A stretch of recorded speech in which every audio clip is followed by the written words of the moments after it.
It's still only WNBA preseason, and there are far too many players going down with injury. Caitlin Clark has had that she may or may not be ready to play on Saturday. Just moments ago, breaking news sent shockwaves through the WNBA world.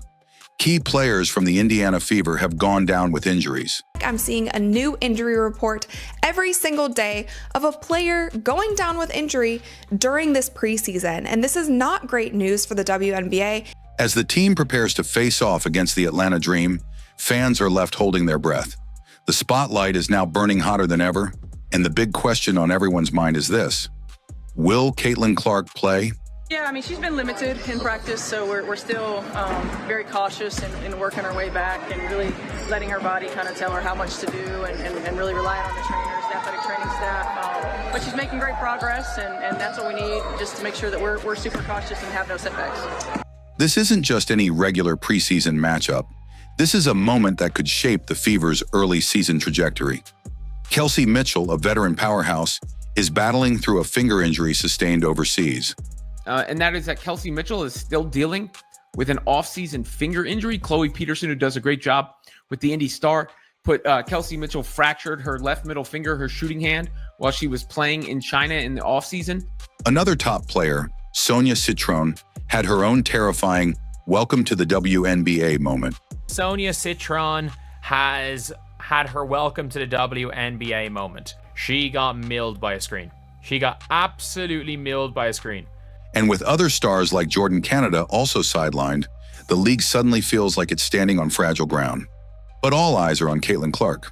As Caitlin got better, obviously we had to change our strategy and how we defended her. When you're playing against great players, you're not going to stop them, right? You just have to try to make life as difficult as possible. After a historic college career and one of the most anticipated rookie debuts in recent memory, fans expect greatness. Yet with a battered lineup and rising concerns over the WNBA's growing injury problem, there's a real possibility her presence in this game could be in jeopardy. Is the team risking too much too soon? These WNBA GMs, coaches are going to start writing some of these off-season leagues out of their contracts because they cannot risk their players risking their bodies during the off-season and not being prepared for the WNBA. Type CC100 if you're a real Caitlin Clark fan. Tonight's game against the Atlanta Dream has become more than just a preseason test. It's a pressure cooker. I still think she'll be fine May the 17th, but I would say it's extremely, extremely unlikely she plays against the Atlanta Dream. The Fever are limping into battle, and the fate of their brightest star might hang in the balance. Stay with us, because what's happening right now could change everything. It seems like I'm seeing a new injury report every single day of a player going down with injury during this preseason, and this is not great news for the WNBA. It has me thinking, what the heck is going on? How come these players cannot stay healthy even in the beginning of the season when they should be the healthiest? What's going on within the WNBA? There are so many new reports coming out. It sucks for the league. It sucks for these individual players. The Indiana Fever were dealt a heavy blow before the regular season even began. Veteran guard Kelsey Mitchell, one of the team's most reliable scorers, is nursing a finger injury, specifically a dislocated knuckle on her pinky finger. Fever fans were holding their breath when they heard the news that Kelsey Mitchell injured her finger. Now, she didn't actually injure her finger with the Indiana Fever. She injured it over the offseason in China. What makes this situation more alarming is that the injury didn't even happen during WNBA play. It occurred during her off-season stint in China, where, as she revealed, no proper medical attention or rehab was provided. "No one helped me," she admitted in a recent interview, expressing frustration over the lack of treatment overseas. The result? The injury is still healing on its own. I didn't do rehab. No one fixed it. No one helped me. I don't know what you want me to do, but I don't have any rehab for it. No one helped me out in China, so I just here. This is a disturbing trend for many WNBA players who are forced to play overseas due to insufficient salaries back home. Mitchell, a seasoned pro, isn't new to this grind, but her injury has reignited concerns about what players sacrifice just to make ends meet. These WNBA players playing overseas or playing in off-season leagues during their off-season when they should be able to be using that time to take care of their body, train, do pickup games and whatnot, but not have to go to another country like Kelsey did, go to China and play there because you're not making wages that are sustainable enough in the WNBA. It's not just a personal setback, it's a symptom of a deeper issue in the league. And now with her status uncertain, the Fever are left without a key offensive weapon heading into their game against the Atlanta Dream. Where she moves markets. And when you've got someone who moves markets, you have to pay attention to that person. Then there's Sonia Citron, who experienced her own welcome to the WNBA moment, but not the way any rookie hopes for. During a preseason game, she was blindsided by a screen set by the towering Brittany Griner. The hit flattened her. While it wasn't malicious, Griner even turned back to help. Citron stayed down for a moment, clearly winded and rattled. Boom. Oh, that is a preseason welcome to WNBA moment. Thankfully, she didn't suffer a serious injury, but it was a stark reminder of how physically demanding the league can be. I was shocked that fans were shocked, so-called fans, with the physicality of the WNBA. You clearly haven't watched the WNBA. They are physical. Even a momentary lapse in communication from a teammate who failed to call out the screen nearly led to disaster. And if that wasn't enough, another major scare came from a different game entirely.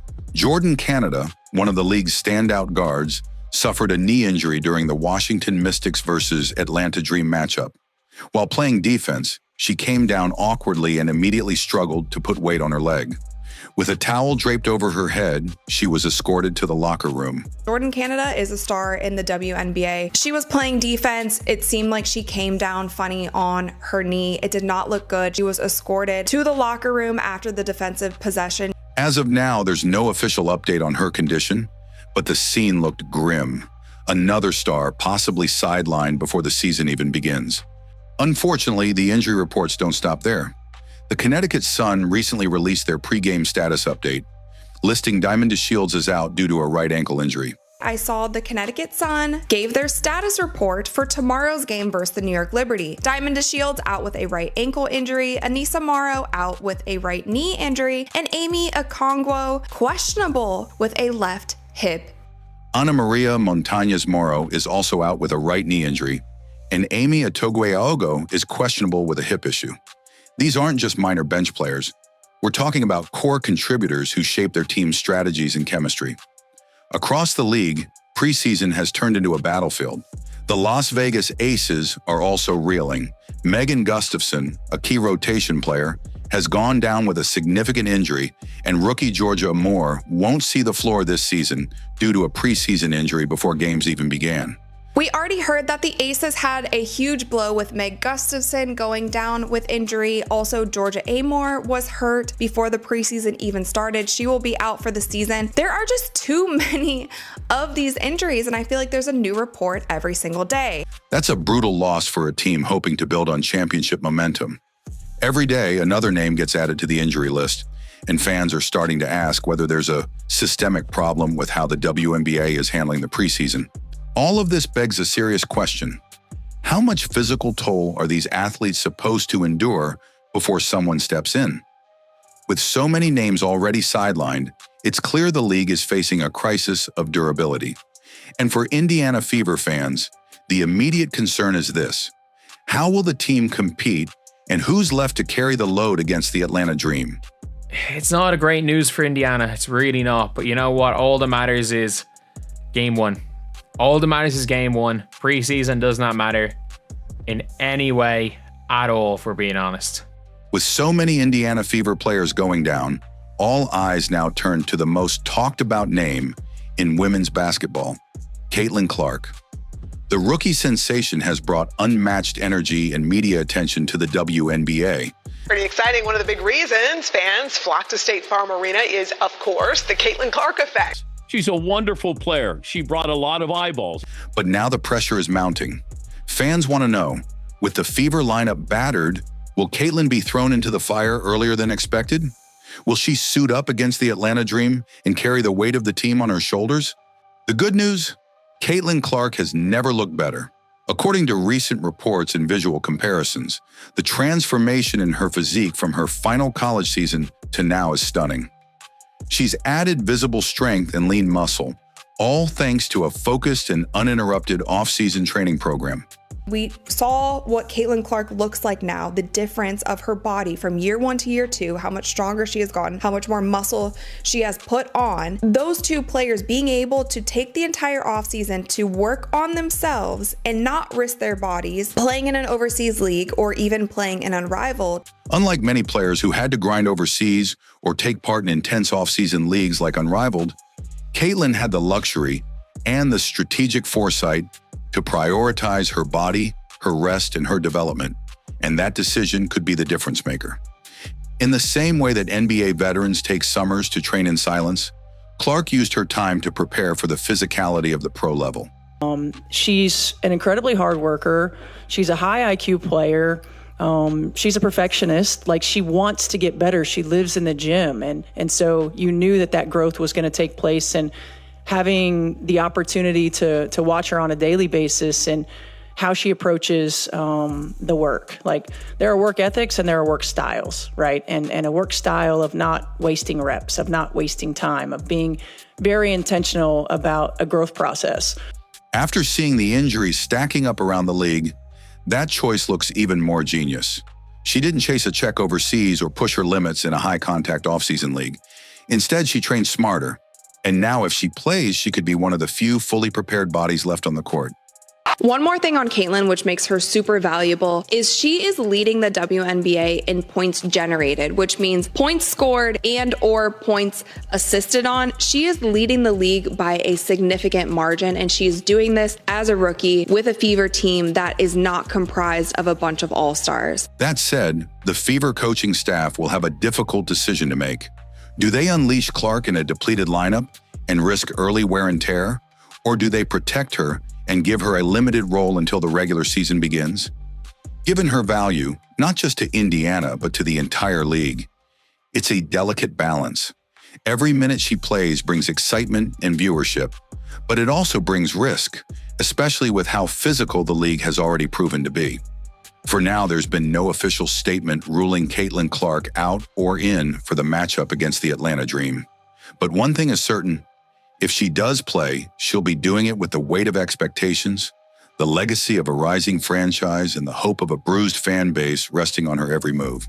They enjoy watching her play, her style, her energy, her shot. Whether it's because her game mirrors one of the greatest players in the NBA in Steph Curry or not, I don't know what it is. The wave of injuries sweeping through the WNBA preseason has done more than thin out rosters.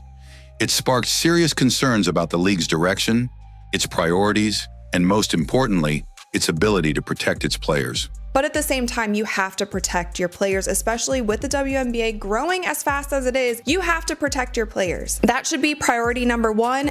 For the Indiana Fever, losing core talents like Kelsey Mitchell and potentially limiting Caitlin Clark's minutes is not just bad luck, it's a warning sign. If this many stars are sidelined before the regular season even tips off, how will the league survive a full calendar of hard-fought games? The Fever are in a particularly vulnerable position. With young talent like Clark expected to lead, any missing veterans create a leadership vacuum. The fact that it is so prevalent in mainstream highlights that we're talking about it here shows the growth of the sport, shows the power of Caitlin Clark, shows you how many more people are paying attention to it. And when rookies are thrust into high-pressure roles without proper support, the risk of injury or burnout skyrockets. We already saw Sonia Citron take a dangerous hit due to miscommunication on defense, something that can happen when lineups are constantly shifting due to injuries. These incidents aren't just isolated. They're connected to a deeper systemic issue in the league's structure and preparation model. One of the biggest criticisms right now is aimed squarely at the physicality of the WNBA. As mentioned in the transcript, officiating has allowed games to get too rough, too fast. Veteran analysts and even Caitlin Clark's own father have pointed out the need for stricter calls and better protection for players on the court. In the officiating, I've kind of noticed a little bit of a difference. It looks like they're really officiating the game like it should be officiated, because I think if you make the game more fluid, people are going to like the product even more than it is right now. Without the high-flying play seen in the NBA, the women's game happens closer to the floor, where more contact means more risk.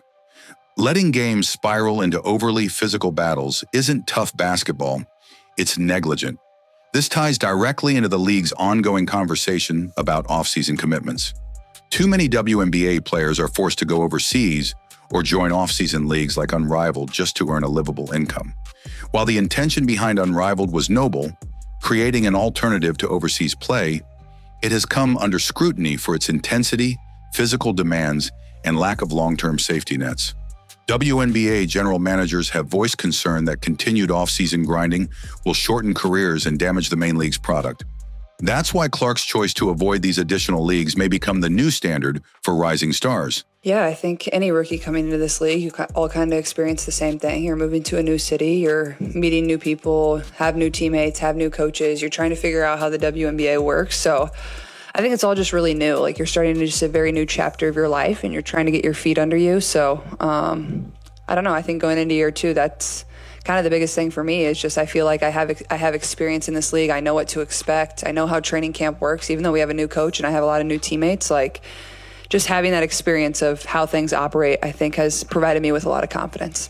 Caitlin Clark is becoming the best player in the entire WNBA, not because she's white, because she's that good. I think Caitlin Clark does maybe better than anybody in sports right now, makes it about others, makes it about team. Think about it. When's the last time you didn't see Caitlin Clark talking about a teammate? When's the last time you saw Caitlin Clark talking about herself or any of the accomplishments that she has had? Let me give you the answer to that. Never! The best player in America, the best shooter in America. Watch her play. She plays at a high level. She's going to break records nonstop for the next couple years. She's the only one capable of taking nothing and making it something. If and only if the league's compensation structure improves. We're approaching a tipping point.